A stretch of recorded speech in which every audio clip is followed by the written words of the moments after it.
السلام علیکم. زما د مخکې نه د یوټیوب چینل موجود دی، په هغې باندې 20,000 سبسکرایبر دي او 11,000 ویډیوز ما اپلوډ کړل دي.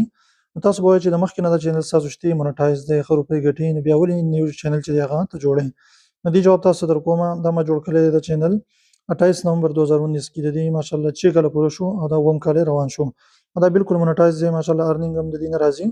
یو پیر دویم ځل دی ماشاءالله چې اوس ارنینګ را روان دی، یو میاشت دوه کې به پوره شي انشاءالله.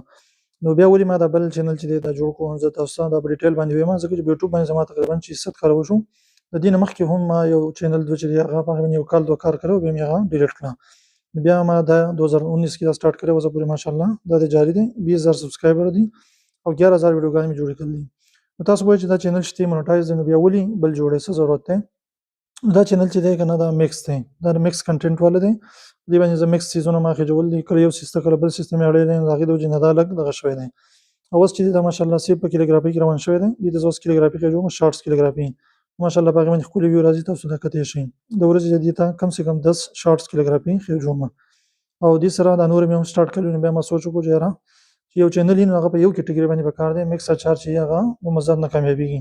د دې وجې نه اوس دا ما د خپل ټپس یوټیوب چینل چې دا سټارټ کړو، ځکه چې زما تقریبا چې 7 کاله زما په یوټیوب باندې وشو. نو ما چې کومه ایکسپیرینس وکړه، کومه تجربې وکړې په یوټیوب باندې، نو سوچ مې وکړو چې هغه ستاسو سره شیر کړم او تاسو د هغې نه څه فایده والی او چې کومه غلطیانې دي هغه تاسو نه کوئ. نو انشاءالله ما په دې باندې اراده کړله چې په 2026 کې به زه ریګولر انشاءالله 3 ویډیوګانې روزانه اپلوډ کوم، چې هغه ستاسو د فایدې دپاره ستاسو په هغې کې څه وي ویډیو موجود وي.